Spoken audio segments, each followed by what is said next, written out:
आप सारी संगत ਨੂੰ ਗੁਰੂ ਤੇਗ ਬਹਾਦਰ ਸਾਹਿਬ ਜੀ ਦੀ 400 ਸਾਲਾ ਪ੍ਰਕਾਸ਼ ਪੁਰਬ ਦੀ ਲੱਖ ਲੱਖ ਵਧਾਈ। गुरु तेग बहादुर सिमरिया कर नौन दे आवे थाए सप्ताई होना जी सहाय। श्री गुरु तेग बहादुर साहिब जी सिखों के 9वें गुरु थे। इनका जन्म 1 अप्रैल 1621 में हुआ था, जो प्रथम गुरु नानक द्वारा बताए गए मार्ग का अनुसरण करते थे। उनका जन्म पंजाब के अमृतसर नगर में हुआ था।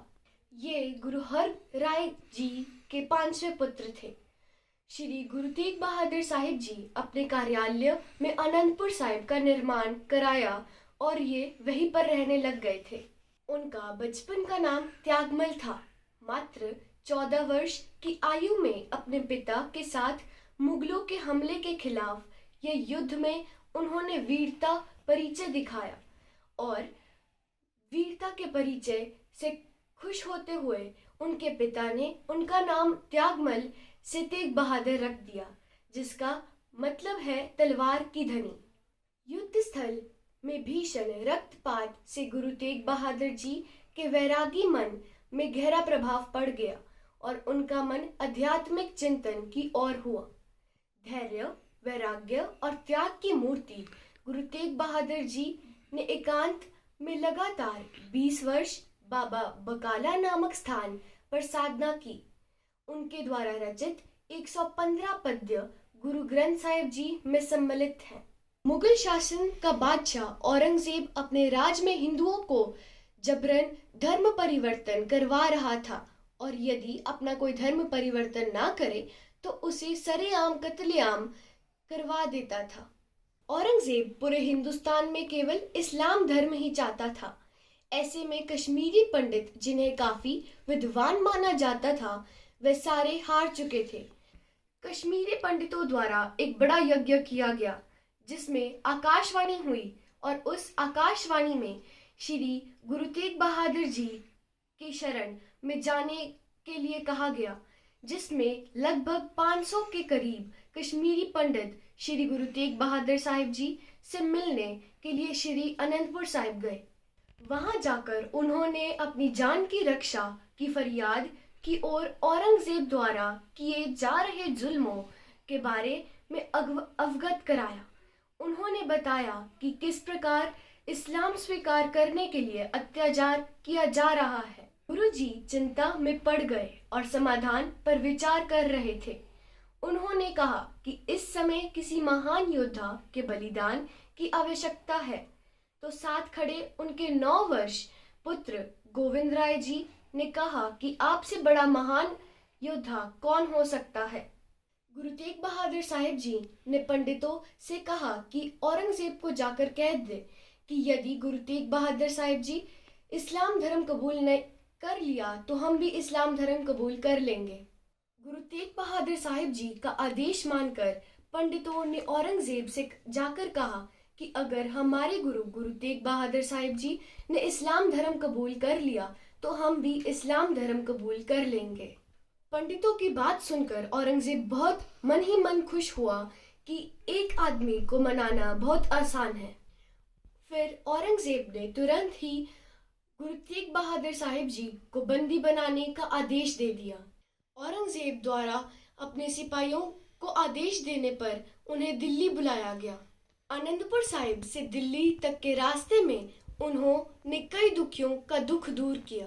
उनके साथ उनके 3 शिष्य भाई मतीदास, भाई सतीदास और भाई दयाला जी उनके साथ दिल्ली गए और दिल्ली पहुंचने पर उन सबको बंदी बना लिया गया और यातनाएं देने का सिलसिला शुरू हुआ।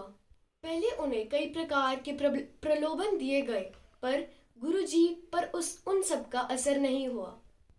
प्रलोभन से कोई असर ना पड़ने पर औरंगजेब ने उनका मनोबल गिराने के लिए उनके सामने उनके शिष्य को उबलती तेग में और रुई से लपेटकर शहीद कर दिया गया।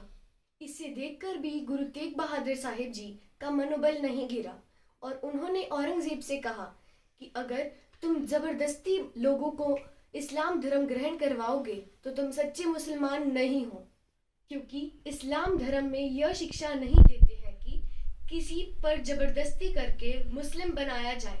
औरंगजेब यह सुनकर आग बबूला हो गया और उसने ऐसे पिंजरे में कैद कर दिया जिसमें सिर्फ केवल आधा ही बैठ सकते थे।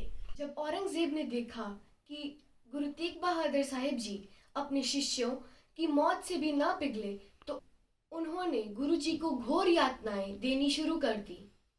औरंगजेब ने क्रोधित होकर श्री गुरु तेग बहादुर साहिब जी का शीश धड़ से अलग करवाने का हुक्म दे दिया। श्री गुरु तेग बहादुर साहिब जी को यह फरमान मंजूर हुआ और उन्होंने हंसते हंसते अपने प्राण का बलिदान दे दिया, इसलिए उन्हें हिंद की चादर भी कहा जाता है। मैं जितेंद्र राजपूत अखिल भारतीय क्षत्रिय महासभा प्रदेश उपाध्यक्ष की तरफ से आप सभी प्रदेशवासियों को और देशवासियों को गुरु तेग बहादुर जी के 400वें प्रकाश उत्सव की हार्दिक शुभकामनाएं देता हूं। जैसा कि आप सभी जानते हैं कि हमारी भारत भूमि में सनातन धर्म की रक्षा हेतु भारत की इस पावन भूमि पर असंख्य बलिदानी हुए, असंख्य महापुरुष हुए। उन्हीं क्रम के अंदर हमारे गुरु तेग बहादुर जी हुए, जिनका अब 400वां प्रकाश उत्सव मनाया जा रहा है। जैसा कि आप सभी जानते हैं, गुरु तेग बहादुर जी की जो जीवनी है वो बहुत ही ज्ञानवर्धक रही और उत्साहवर्धक रही है। उन्होंने अपने जीवन काल में धर्म के प्रचार प्रसार हेतु जगह जगह का भ्रमण किया, साथ ही धर्म और मानवता की रक्षा हेतु उन्होंने अपने जीवन का बलिदान दिया। जैसे कि आप सभी को ज्ञात है कि गुरु तेग बहादुर जी को हिंद की चादर के नाम से भी जाना जाता था। जी हाँ, क्योंकि उन्होंने अपने जीवन का अधिकांश जो कर्म किया वो सनातन धर्म की रक्षा के लिए, हिंदू धर्म की रक्षा के लिए उन्होंने अपने जीवन का कर्म किया और साथ में अपने जीवन का बलिदान भी दिया। जैसे कि आप सभी जानते हैं कि मुगल काल के दौरान औरंगजेब नामक का एक क्रूर शासक हुआ करता था, जिसने हिंदुओं का कत्लेआम मचा रखा था और जबरदस्ती हिंदुओं का धर्म परिवर्तन करके उनको मुसलमान बना रहा था। इन मलेच्छों को इनकी गलत हरकतों के और हिंदू धर्म के खिलाफ काम करने से रोकने के लिए गुरु तेग बहादुर जी ने हिंदू धर्म की रक्षा करने के लिए अपने जीवन का बलिदान दिया। और एक बार उन्होंने औरंगजेब से यह कह दिया कि अगर यह शर्त लगा दे कि अगर आप मुझे मेरे धर्म से परिवर्तित करने में कामयाब हो गए तो मेरे पीछे सभी लोग अपना धर्म परिवर्तित कर देंगे। इस शर्त को लगाने पर औरंगजेब बड़ा खुश हुआ कि चलो यहाँ पे तो सिर्फ एक ही व्यक्ति को धर्म परिवर्तित करवाना है और उसका सभी मुसलमान बन जाएंगे। लेकिन औरंगजेब की लाख कोशिशों के बावजूद गुरु तेग बहादुर जी के ऊपर उन्होंने कई प्रकार के शारीरिक कष्ट उनको दिए, कई प्रकार की प्रताड़ना उनको दी, लेकिन उसके बावजूद भी गुरु तेग बहादुर जी ने सारे कष्टों को सहने के बाद भी अपना धर्म परिवर्तन नहीं किया और अंत में वह वीर गति को प्राप्त हुए। तो गुरु तेग बहादुर जी ने यह भी कहा था कि शीश कट जाए तो कट जाए लेकिन केश ना कटे मेरे। तो गुरु तेग बहादुर जी मानते हैं कि वह सिख धर्म के 9वें गुरु थे और 6वें गुरु के पुत्र थे। गुरु नानक जी का अनुसरण करते थे, गुरु नानक जी के दी गई शिक्षाओं के ऊपर वो जीवन में आगे बढ़ते थे, सिख धर्म का वो प्रचार प्रसार करते थे। लेकिन उन्होंने अपने जो जीवन का यापन किया, जो जीवन का बलिदान दिया, यह हम सबको बिल्कुल नहीं भूलना चाहिए कि उन्होंने हिंदू धर्म की रक्षा हेतु, हिंदू धर्म के पोषण हेतु और उसके विकास हेतु दिया।